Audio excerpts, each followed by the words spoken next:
Hi, Scott Orlin with CINEMA-Magazin. The new TV series is called Catch22, and a man who, let's see, writing, directing, producing, and co-starring in it, George Clooney.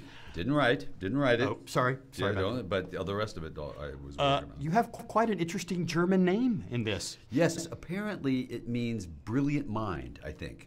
No? Yeah, Scheißkopf in German means shithead.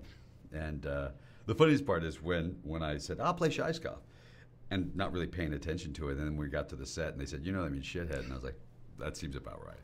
I want to ask you, I mean, obviously this is based on an acclaimed novel. There have been several cinematic adaptations of it. Why do you feel now was a good time to kind of tap back into and explore this subject?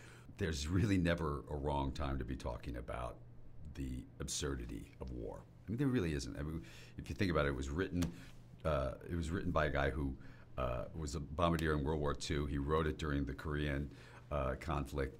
It came out during Vietnam. It seems like every generation has these sort of same issues. And the absurdity is something we should argue about endlessly, you know? And I think that that's a good thing. There's a bureaucracy to it that we all sort of feel to, which I think is where you can't get ahead because there's always somebody up above you sort of bringing you down. All those elements are good to play with, but also it was just good scripts.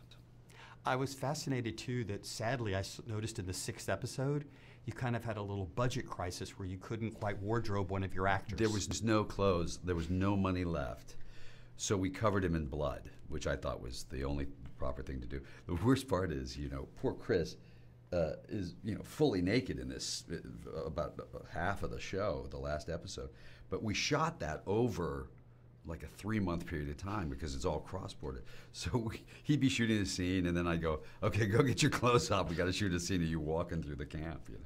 He's like, are you kidding me? And there's paparazzi everywhere, you know. It was very funny.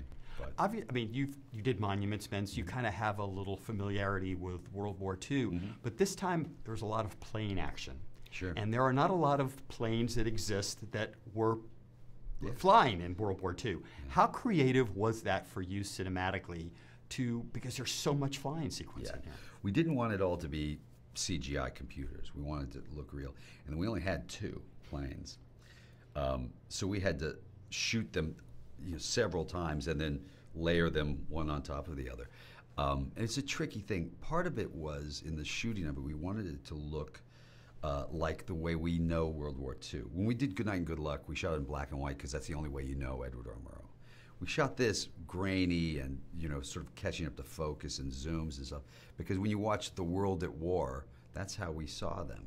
So we wanted it to be familiar enough to us. So we had to, it was a lot of work with those planes. Would you be a good general?